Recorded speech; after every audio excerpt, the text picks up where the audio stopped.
പ്രതിശ്രുത വധുവും വരനും മണിക്കൂറുകളുടെ വ്യത്യാസത്തിൽ ജീവനൊടുക്കിയ സംഭവത്തിൽ പോലീസ് അന്വേഷണം ഊർജിതമാക്കി. കാസർഗോഡ് കിഴക്കേക്കര സ്വദേശിനി പി അനുശ്രീ, കണ്ണൂർ സ്വദേശി അമൽ എന്നിവരുടെ മൊബൈൽ ഫോണുകൾ കേന്ദ്രീകരിച്ചാണ് നിലവിൽ അന്വേഷണം പുരോഗമിക്കുന്നത്. SBI ജീവനക്കാരായ അനുശ്രീയും അമലും കഴിഞ്ഞ ദിവസമാണ് മണിക്കൂറുകളുടെ വ്യത്യാസത്തിൽ ജീവനൊടുക്കിയത്.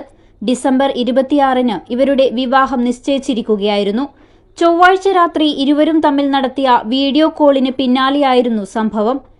ഈ ഫോൺ കോളിൽ എന്താണ് സംഭവിച്ചതെന്നതിൽ വ്യക്തത വരുത്താനാണ് പോലീസ് ഇപ്പോൾ ഇരുവരുടെയും മൊബൈൽ ഫോണുകൾ പരിശോധിക്കുന്നത്. ചൊവ്വാഴ്ച രാത്രി വരെ അനുശ്രീ കർണാടകയിലെ ഹുൻസൂർ ബ്രാഞ്ചിൽ ജോലിയിലുണ്ടായിരുന്നു. ഇതിനുശേഷം അമലുമായി ഫോണിൽ സംസാരിച്ച കാര്യം അനുശ്രീ സഹോദരിയെ അറിയിക്കുകയും ചെയ്തു.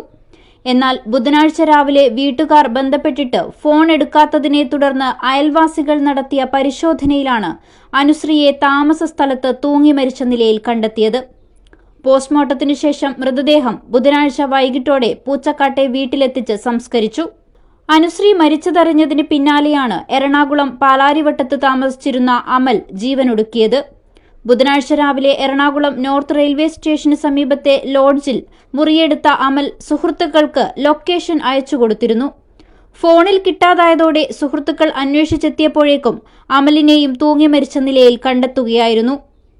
മരണത്തിലേക്ക് നയിച്ച യഥാർത്ഥ കാരണങ്ങൾ കണ്ടെത്താൻ ഹുൻസൂർ പോലീസും എറണാകുളം നോർത്ത് പോലീസും അന്വേഷണം തുടരുകയാണ്. News 14 live, Kasaragod.